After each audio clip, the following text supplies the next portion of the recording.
There's people from our school who are probably here who have never seen me in long pants. Because I wear shorts, T-shirt, baseball cap. I'm dressed up today. Wow. Okay, well, what do you want to know about? Well, listen, we've had a series about one another, okay? Pastor spoke about loving one another, and I have to tell you, last Sunday I walked in, and on my drive over, I was thinking about Pastor Dana. She is so cute, and she is so transparent, and I ran into her dad out here, okay? And I shared with him, I said, yeah, I was just thinking about your daughter this morning. She said, well, she's speaking this morning. I said, oh, that's great. I love her because she just tells it like it is. I think Pastor WAYLON sometimes goes, I wish you wouldn't mention that, but she's just transparent. And like Pastor Wardrop just said, we have the best pastors.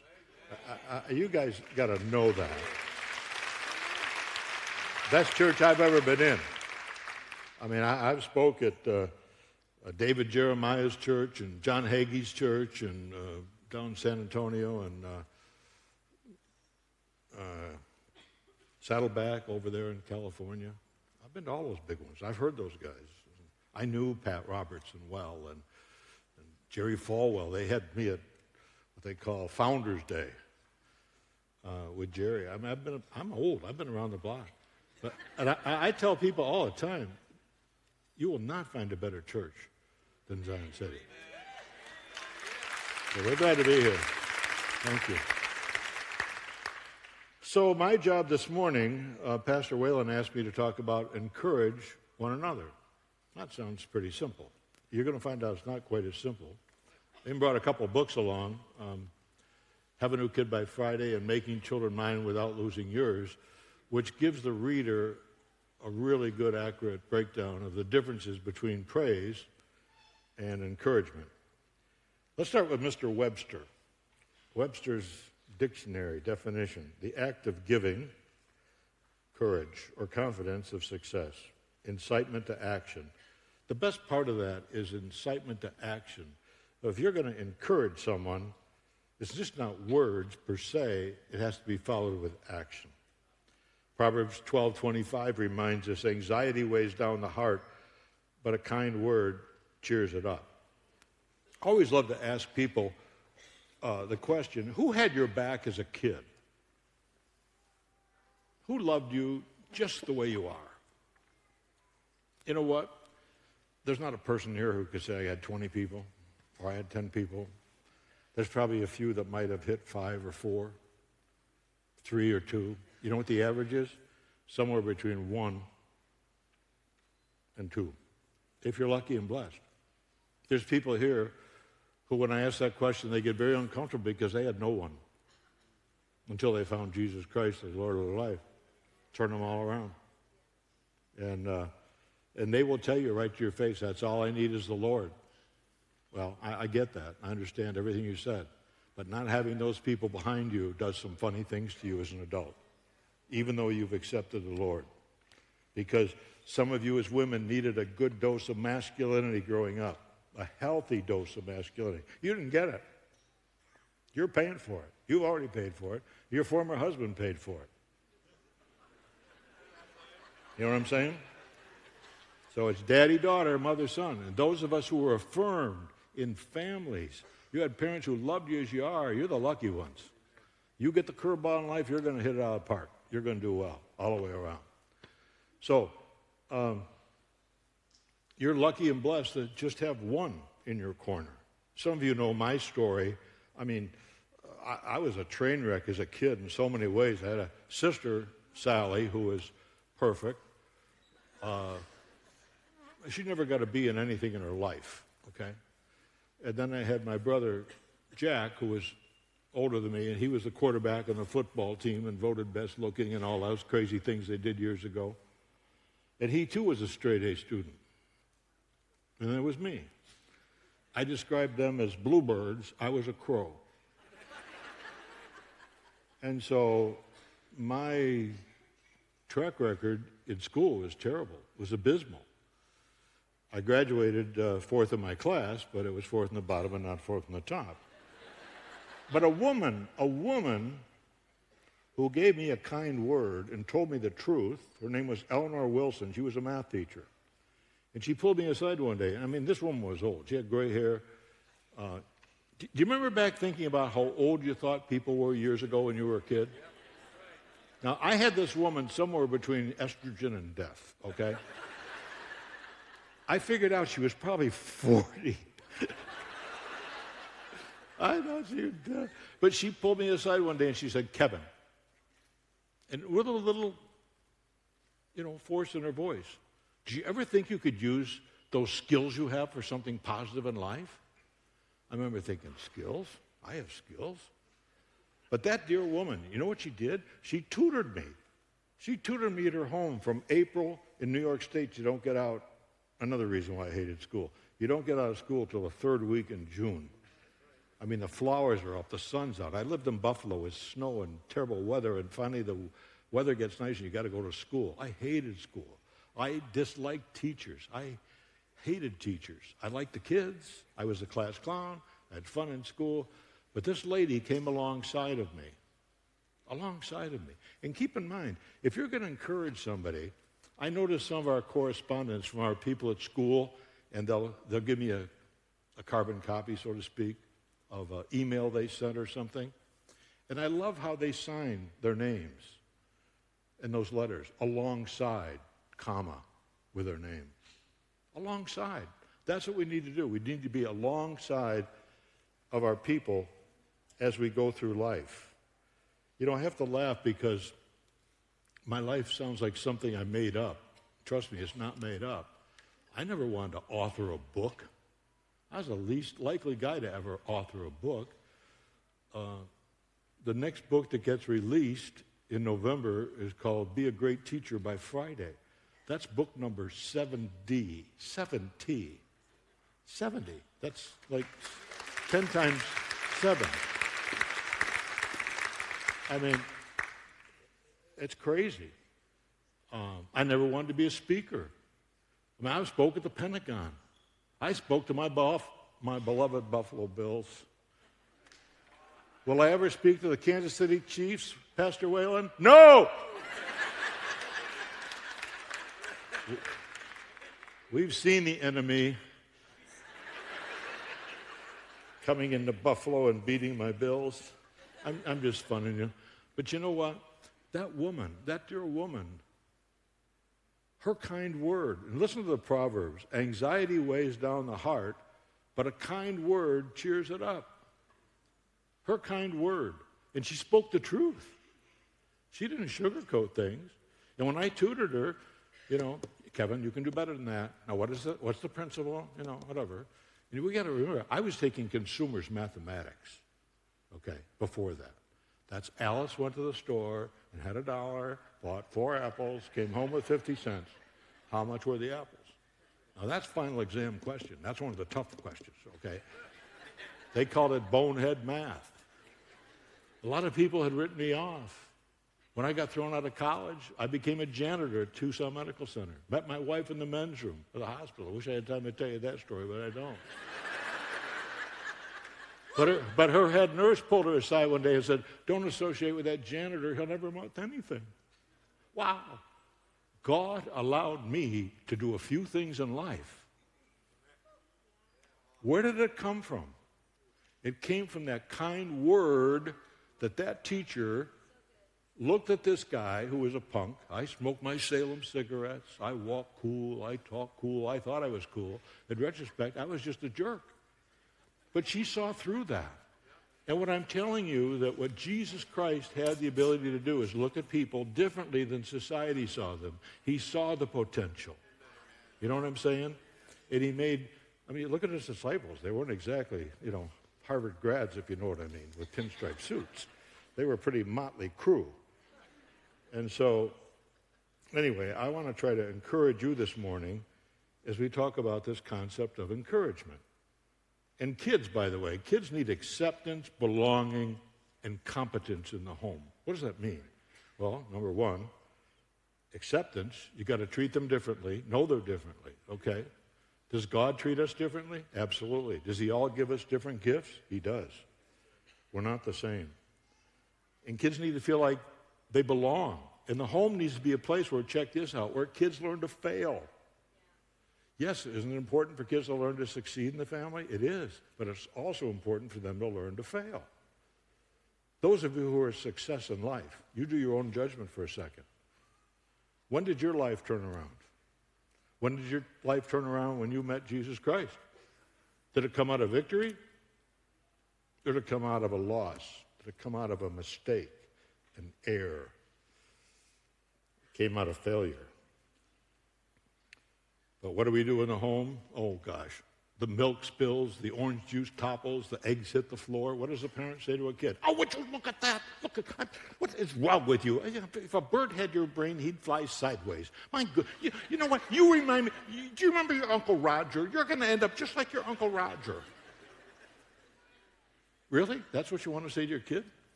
What you need is a rag. And a kid has to learn that in life you make mistakes, you pick yourself up forward, and you go on.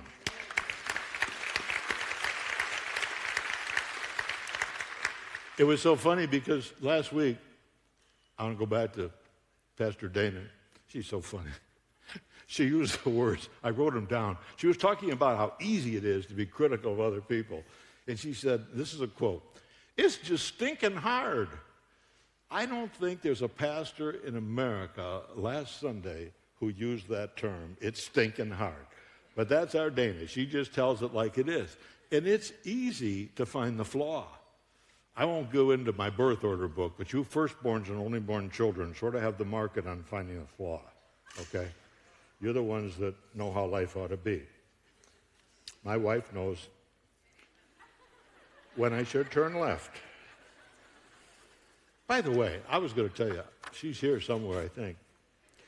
But on my notes, these are my notes that are sitting in my kitchen this morning when I get up. A note from my bride. Hi, babe. How you like that? Babe. This is a babe.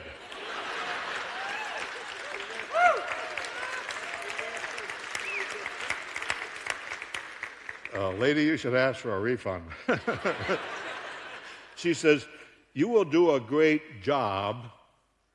Okay. You do a great job. The emphasis on the job. You always do. Love you. I'm getting up early only for you. Now, she didn't sign her name. I assume it's from her. But there's a little heart down here. A little heart, you know? And my wife, you got to love them the way they are. The woman does not get up. I've said many times she's part raccoon. She's nocturnal. Goes out about 2, tips over the garbage cans in the neighborhood, comes back to bed, that girl.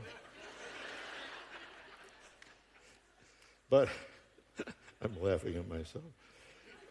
But, you know, here in this church, and I want to talk about this church too, we believe that giving is what? Worship. We believe giving is worship. You want to teach encouragement? Want to teach encouragement to your kids? You got to teach them how to give to other people.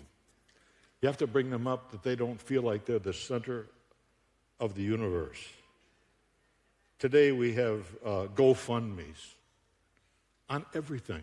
There's GoFundMes so a young couple can have their dream honeymoon in Honduras. I grew up in Buffalo, New York. We had GoFundMes there too. It was called shoveling driveways in the wintertime. Shoveling snow. That was our GoFundMes. I get it. I know today's different, for sure. But I want to give you the other side of encouragement. I call it vitamin E. And by the way, if you're going to give encouragement, you have to also have vitamin N, which is no. So you're encouraging people, you got balance there, okay? You got to keep that in mind. And keep in mind that when you're encouraging people, there's action. There's action as a part of that, okay? But here's the kicker of the morning. Well, let's just have some fun. I like fun.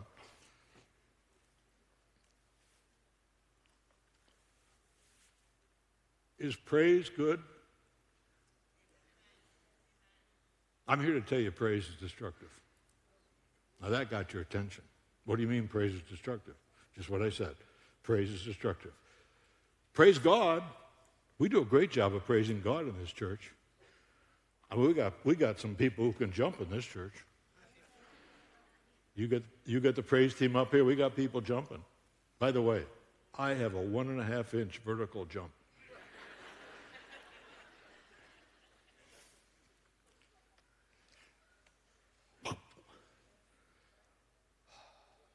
Praise God, all others pay cash.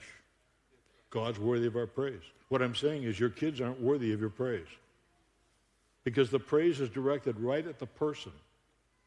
Encouragement is geared toward the act, the action. There's a difference. Okay? A kid brings home 5 A's and a B on a report card. Now, this kid's been a C student all year long. You're going crazy. All A's and a B. Oh, honey, oh, my goodness. Wait till I tell Aunt Martha. I can't wait to tell her. And Grandma is going to be so pleased. Wait till your father gets home. This is the best news ever. You are the best kid in the whole world. Oh, I am so proud of you. Here's $20. Now, what we've done, we've used praise plus encouragement, okay? Praise plus reward. And that's how we all grew up. I'm not mad at you for using it because that's all we grew up with is praise and reward. But let me give you a different way of doing that. 5 A's and a B, walk in the door. Wow. Honey, it looks like all that hard work you put in really paid off. Do you see the takeaway for the kid? You're not blue smoking them. Some of you women, you wear a beautiful dress out for the first time. And someone says, oh, I love your dress. You know, they're just praising that dress.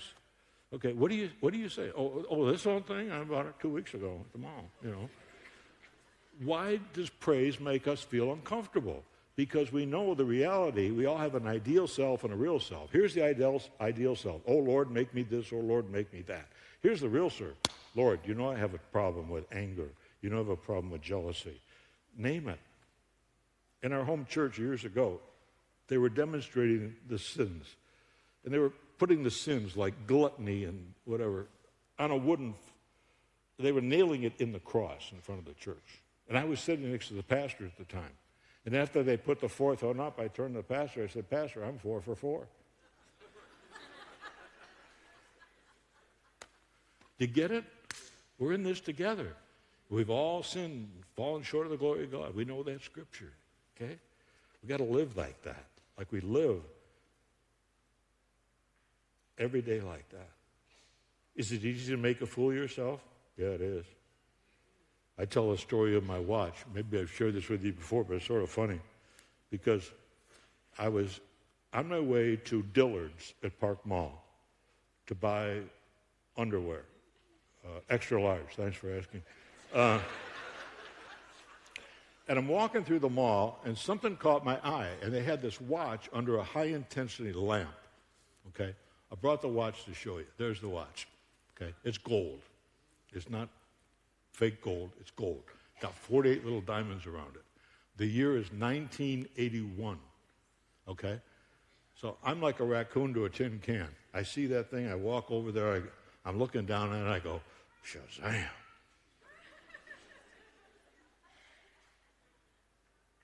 I'm just staring at it. I'm so glued into this stupid watch, I don't realize the woman clerk comes out into the main area. She stands up next to me and sort of startled me. She says, isn't that a beautiful watch? I said, oh, yeah, beautiful watch. She said, it's on sale. It's on sale. It was on sale for $3,500. I didn't have $3,500. I didn't have $10. But I had an American Express credit card. I bought the sucker. I bring it home. I'm a little anxious because I'm not so sure this was really a good idea. But I bring it home, and finally I work up enough courage to show it to my bride. Honey, want to see something? What is that? That is the tackiest thing I ever said, I ever saw. So anyway, long story short, next morning I wake up after my verbal beating, and it stopped. It stopped. I'm taking it back. This thing stopped. I've got buyer's remorse. I take it back to the store. I tell the guy, I want to return this watch. He said, what's wrong with it? I said, it doesn't work. He took the watch. He says, oh, I see the problem. You got to wind it. I end up keeping the sucker. I took it over to Tim McGuire's at McGuire's over here on Wetmore. I said, Tim, can you just put some cheap timepiece inside this thing so I don't have to wind it? He did. And I still wear it. I wear it fishing, you know. I don't wear it for special occasions. I just wear it. Well, it's one of the dumbest things I ever bought in my life. Well, a philosopher once said, if a man owns a beautiful horse, he must remember the beauty lies in the horse and not in the man. Take a look at American society today. Look at all the pretty things we have.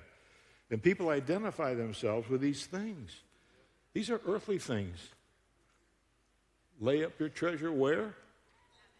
You know what I'm saying? But that's who we are. We all make fools of ourselves, you know.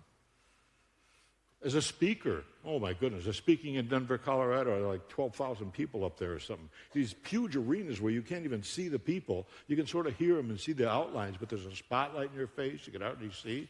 And somebody decided it'd be a great idea to put microphones out in the audience. Whew. Very first one, first woman up. She didn't like a word I said. She ripped me from one end to the other 60 seconds straight. Well, I'm asking you, what do you do in that situation? I'll tell you what I did. When she shut up finally, I looked at her, I said, you could be right. Next. And all those people did what? All those people applauded that. They knew that that woman was just ripping. But I'm telling you, no matter where you are in life, you're going to have criticism. I remember asking Lute Olson, who our beloved basketball coach at the U of A. I said, Lute, what about criticism? He said, Kevin, it depends on who's doing the criticizing. It's one of the most interesting answers I think I ever got from someone during an interview. But keep in mind that if you want to encourage people, you encourage the act of kindness. You don't go to the person. So the act as opposed to the actor, if that'll help you. Is there a fine line between encouragement and praise? There is. But the takeaway for the person when you're encouraging somebody is great. Just saying, hey, good job to a kid, that's encouragement. Or to an employee, that's encouragement. You don't have to go over the top, but the blue smoke praising stuff, people deny it because they know it's not sincere. It comes about as fake as it possibly can be. At Leman Academy of Excellence, our schools, and there's 8 of them now, believe it or not, 2 in Colorado and 6 in the state of Arizona, we knock ourselves out. Thank you. We knock ourselves out trying to encourage kids. Encourage kids. A 5-year-old kid will get up and do a recitation that's this long by memory. We have high expectations for the kids. You come over sometime, take a tour of our school. See how the kids walk down the hallway. They're not pushing and shoving and running over each other. They're like penguins at the South Pole. But they're very well behaved. They're very well behaved because we have expectations that they will be what? Well behaved. So the expectations you give to people, those of you who are leaders, I wrote a little book called The Way of the Shepherd. If you haven't read it, read the sucker. It's a 5-star rated book on leadership. But you lead by example, okay? And everybody thinks they're a leader. Well, it's not easy to be a leader. Some people learn to be leaders. Some people, I think, are quite frankly natural leaders. I don't know how that happens other than it's a gift from Almighty God. But we balance that vitamin E with vitamin N, which is no. So there's parameters and there's limits and there are expectations. We have teachers that come from other schools that say, it always makes me think of the scene in Field of Dreams when somebody says to Kevin Costner, is this heaven? He says, no, it's Iowa. But people come to our schools and they can't believe there's schools like that today. There are schools like that today. We have so many people who just pour their heart and soul into making that thing go. From day one, we had that very first school. Dennis O'Reilly, who's our head of schools, did a wonderful job of managing all these things. How he does it, I don't know. He's up at 3:30 in the morning answering emails. It's the world we live in. But we have a lot of teachers who really have a heart for those students. You know what I'm saying? And that's what makes a difference. So if you're a teacher, you want to make a difference in somebody's life, you have to have a heart. Jesus told us, feed my sheep. He didn't tell us to pet the sheep, admire the sheep, enjoy the wool of sheep. He said what? Feed my sheep. I want to tell you something about this church that you guys belong to, and I do too. And I tell everybody, I said, best church ever have been in, this church. But you ever been to the care center? It's right over here. They got the nicest people in there who receive people, treat them with dignity, walk them through whatever they need. There's no questions asked. You want peanut butter? They got peanut butter. You want jelly? They got jelly. I'm getting hungry. They've got clothing for adults, kids, homeless people, socks, you name it, we got it. I didn't mean we have homeless people. I meant we have help for homeless people. We don't have a supply of homeless people in there. But that's the kind of things that this church does. How about free medical care? Where do you see that in a church? We got it. We do all kinds of wonderful things here. How about Mother's Day? You ever been here on Mother's Day? You ever see what we do to single mothers? If you don't know it, listen to what we do. All you single mommies stand up, and people get in front of them, and guess what they do? They give them pesos, $1. We give them money. The single parent's at the bottom of the manure pile, believe me. He or she has the least to contribute to the church financially. We're to take care of those singles. We're to take care of widows. We do a great job in this church. We have a whole care team of people. You come here at 7:15 in the morning on a Sunday morning, you'll see all these cars. Are these a bunch of firstborn children that want to get the first row? No, these are people who are workers. There are so many people in here. I see them with little tags on them all over the place in this church. These are the people that make this church go. This church is alive. There's churches you go to, they might as well put a sign up that says closed, or you're not wanted. We take them all, just like our schools. We don't cherry pick students. We're a public school. Whoever walks in the door, we take care of them. Whether they're on 8 cylinders or 5, we take them. How about Thanksgiving? You ever been here at Thanksgiving? And that family comes and they get the turkey and they get all the goodies that go along with it. And then someone offers to carry the stuff to their car. And the one thing you might hear, if you're one of those persons that's picking up the pavo, they're going to say, hey, is there anything I could pray for you for? Could I pray for you? And that's it. And once that's over, turkey family is gone. But that's Jesus in the flesh, folks. That's what we do. How about Christmas? Do you know what they do at Christmas? We have all these things, and I brought in basketballs and volleyballs myself, and everybody brings in these gifts, which is great. But when that young parent comes, and we give them dignity. They get to pick that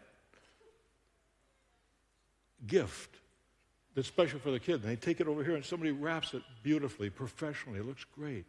And again, they're on their way. They help them to the car with this stuff. By the way, is there anything I can do to pray for you? They don't say, hey, listen, before you select your gift, Pastor Wardrick is going to come forward and explain to you the 4 spiritual laws.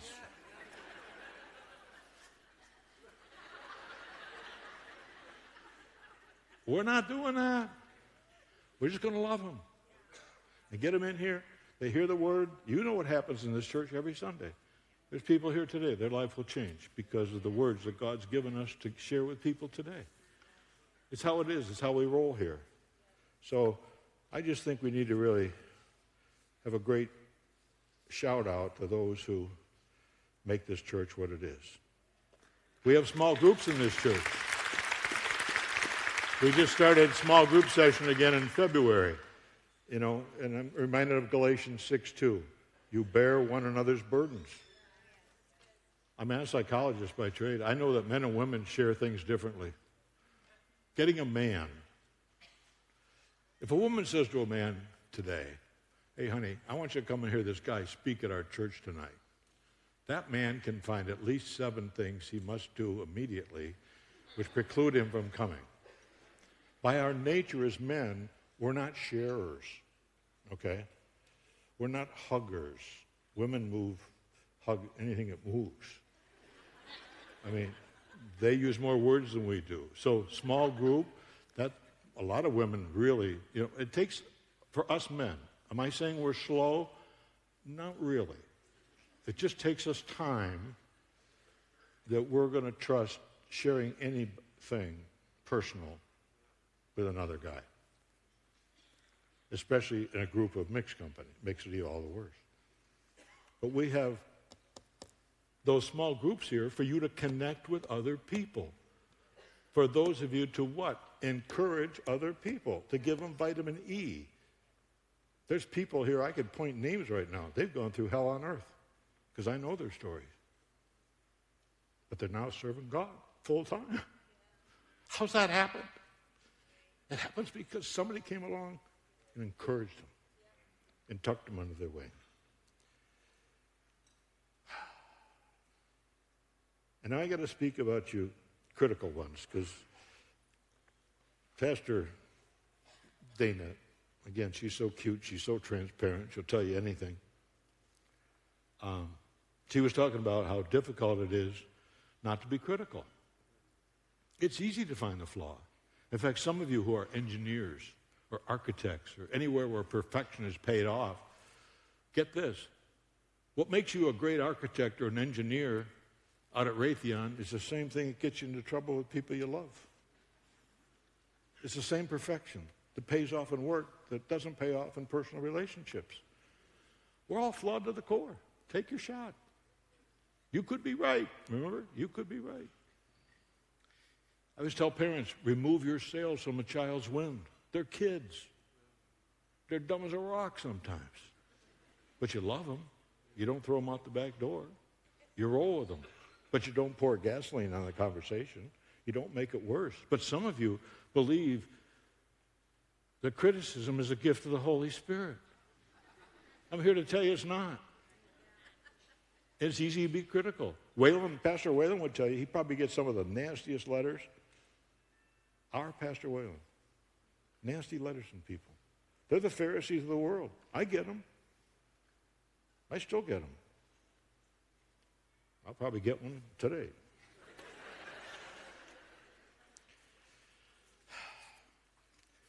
And then there's false praise. So I've already said praise isn't good for you, okay?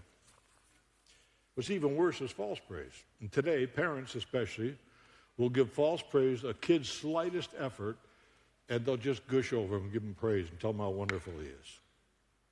Dr. Leman Sunglander here at this seminar because we too want happy, happy children. I've heard that 1,000 times. That's not the goal, to create a happy child. In fact, I'll give you a quote out of my book. An unhappy child is a healthy child. There's times your son or daughter has to be unhappy. Why? Because they're mouthy, they talk back to you, they disrespected you, they stole something, they lied. I give you all kinds of reasons why they should be unhappy. So having a kid unhappy is good for kids. They need to learn from their behavior, just like we all learn in trial and error.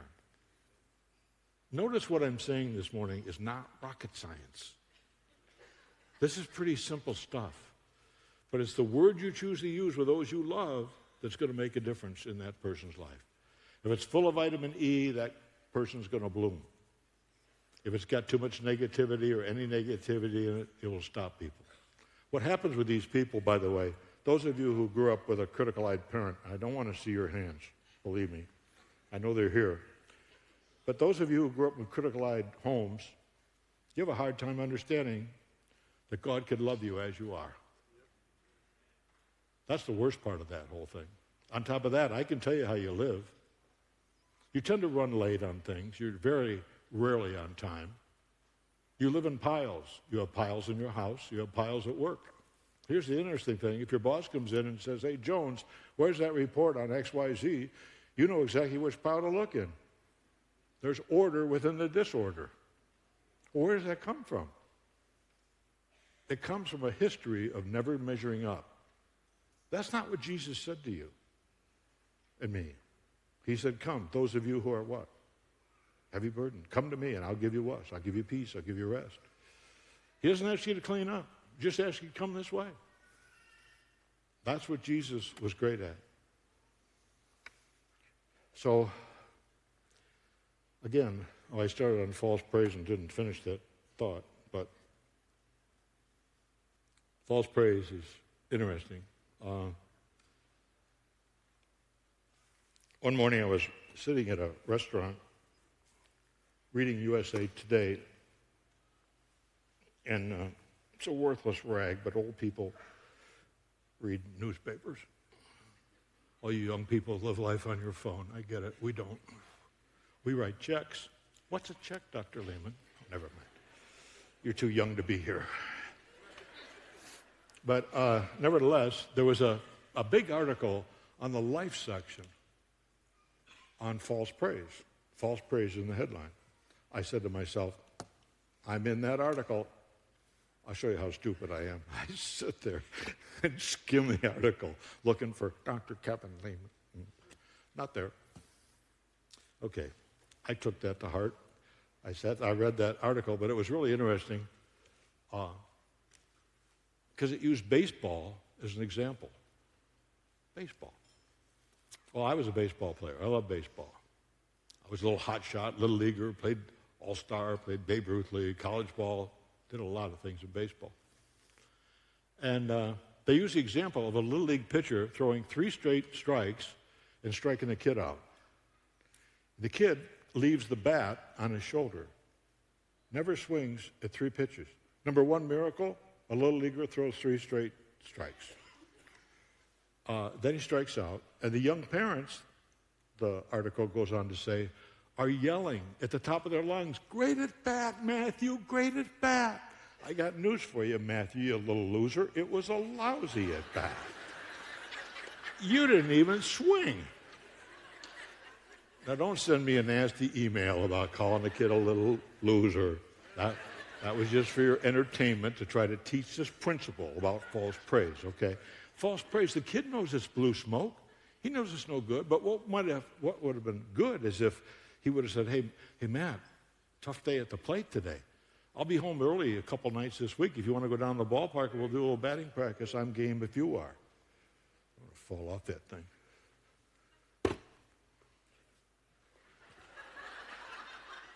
Can we get a special fund for a new stool here? You got to kill an old, thank you. Bless you. Here's 5 up high, down low. I talk like a duck to the kids at the school. You should see them. They think I am Donald Duck. Oh, that's better. Old man dies at local church. I told you this was a good church. You just saw it right there. You got a need? They come right alongside you. Here's what you got to know. Okay, people need to know you care. I'm a football nut. I admit that. It's way too important in my life. Those of us who really love football, right now we're in a time of grieving. We're molting because we have to wait till July, late July for those practice games to start. But I love football. I've been in the U of A locker room for years. I've sang Bear Down with the kids.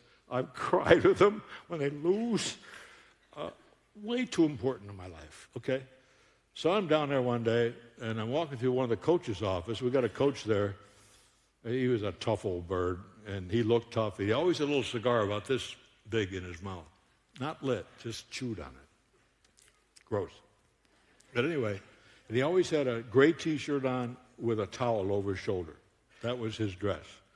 So anyway, I'm walking by his office one day, and he says, hey, Doc. And I go, hi, Coach, how you doing?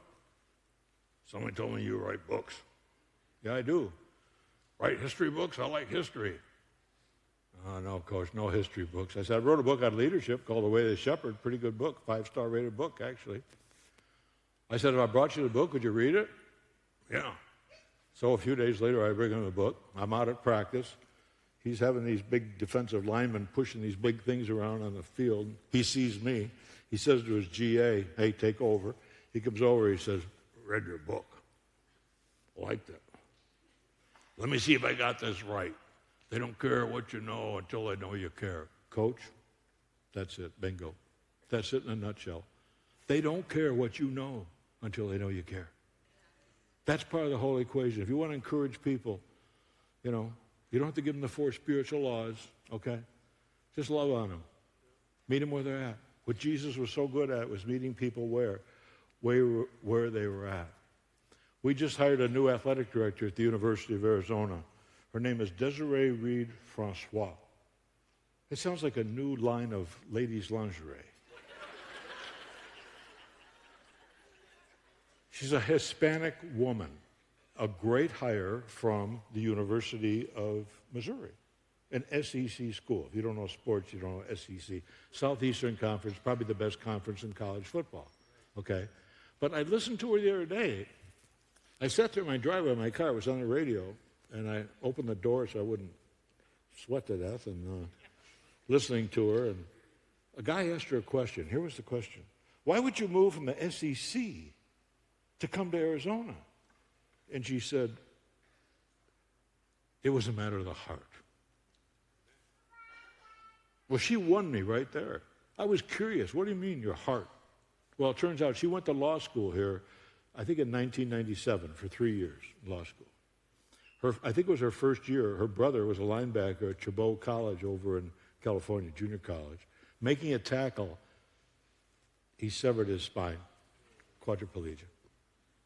But she told a story about the people who what? Came around her. And she mentioned the dean and the associate dean and the professors. Why did she come to Arizona? Because of her experience with people at the law school at the University of Arizona. She won me over. I'll take a person who's got a great heart. I wrote a little book here, The Way of the Wise, Proverbs 3. I point out to people when I'm speaking on that subject that good old King Solomon, he uses the word heart 3 times in 6 little verses. And they're verses you all are very familiar with. But a heart, you got to have a heart. You have to have a heart for ministry. You have to have a heart for people. I'll take heart over head any day. Do you have to use your head? You do. But I love the heart part. But what you have to understand about Jesus is Jesus had a kind word for those who society disregarded. He saw beyond where they were to what they could be. He believed they could be different. And again, back to good old Webster, the act of giving courage or confidence or success, incitement to action. That's the definition of encouragement. But notice the action. There has to be action or you're really not encouraging anybody. He believed that people could be different. How about Levi, the tax collector, Matthew? Those were the despised people of that time. Nobody liked the tax collector. They were evil, they cheated. But you know what? Jesus saw something in Levi and changed his entire life. The disciples were not exactly PhD graduates out of Harvard in $2,000 suits. They were pretty motley crew, pretty down to earth. But he used those people to transform the world and spread the good news of who Jesus Christ really was. He gave them incentive by role modeling. And he carefully balanced the vitamin E with vitamin N, just like we do at our school. How about the woman, the adulteress, who was caught, they said, in the act of adultery? What happened there? Jesus, number one, he wrote some things in the dirt. We don't know really what he said, but whatever he wrote on the dirt backed off some of his accusers. But I want to take you back to, what did he say to the woman after he forgave her? He said, go and what? Sin no more. So with that, yeah, we expect a new life. You're a new creature. 2 Corinthians 5:17, because it's a King James Version. Therefore, if any man be in Christ, he's a new creature. Old things are passed away. Behold, all things become new. Real simple. Simple stuff. And talk about second chances. How many of you had second chances in your life? Let me tell you about a guy named Peter the Failure. You know who I'm talking about? Peter the failure? You mean Peter the rock, don't you? Yeah, I mean Peter the rock, Peter the failure. If you remember, he denied Christ how many times? 3 times, okay? And Jesus says, this is the guy I'm building my church on, a guy of failure. You got failure in your life? Wow. You know, that's a pretty good thing. You learn from failure. You pick yourself up and you go forward. Quoting myself out of the book, Have a New Kid by Friday. An unhappy child is a healthy child. There's times kids need to be unhappy. Why? Because they talk back and they rag back, all those kind of things. Just keep that in mind. It's not throwing blue smoke their way, okay? One question, why did Jesus on that first Easter, the stone was moved away? By the way, was that stone moved for Jesus or us? Us. There's no problem for Jesus moving that rock. But why did he hang around? Why did he talk to a group of 500 people? Why did he let the ladies see him? Why? Do you think this is because he knows how difficult it is for some of us to believe? You know the story, hey, I've seen the Lord. He's there. And what does old Thomas say? Yeah, I'll believe it when I see the nail prints in his hand. You know the story. They're frightened for their very life because they're associated with a guy they just saw murdered, brutally murdered. And all of a sudden, Jesus appears in his midst. I'm telling you. Did they expect that? They didn't expect that. Even though they were told by him, I'll build up this temple in 3 days. But there it is, right before your eyes. So don't ever underestimate the power of a kind word, folks. I'm going to close with a little vignette about sheep. I really enjoyed studying sheep. I thought sheep were once very stupid. I found out they're pretty smart people. They're pretty smart animals. But you know what happens? Sometimes a mama sheep will reject her newborn, that newborn lamb. There's all kinds of conjecture about why, but sometimes it happens. It's really interesting what happens to that little sheep, because the sheep who's rejected will lower their head so far, it actually looks like the neck is broken in the little sheep. The little lamb, not sheep. Babies are lambs. Sheep are big people. And that little sheep will just lie there, and they die. Now, we know this today, but the shepherd years ago didn't know.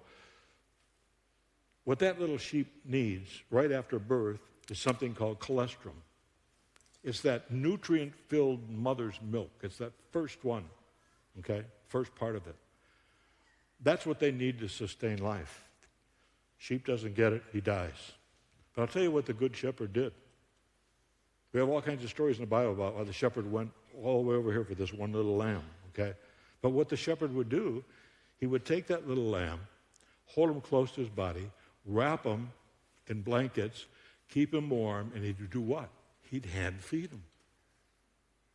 And do you suppose that when the shepherd's call went across the meadow several months later, what sheep do you think would be the first to respond to that call? That little sheep. Jesus is the Lamb of God. He calls us. Some hear it, some don't. Some respond, some don't. But some of you this morning are like that little rejected lamb. You'll be rejected at work, in a home, from your parents, from your grandparents. There are people in this room who are reared by their grandparents because the situation was so bad in their own home they grew up in. I'm here to tell you that Jesus Christ is that shepherd. For some, he wants you to come home. Some, just like the prodigal son, he wanted to get as far away from his family as he possibly could be. He didn't want any name recognition. We know the story. It's really not a story about rebellion in a family. It's about salvation. But pretty soon, the prodigal son figures out, my father's farm workers are better off than I am. I'm going to go home. What does the father do? Does he say to that young man, oh, well, look who finally found his way home, if it isn't Mr. Big Time? That's not what he said. The scripture says he ran toward him. Some of you need that today in your life. Some of you need encouragement. We all need encouragement. Let's see hands of people who need encouragement. Yeah, we all need it. Pastor, why don't you come on up?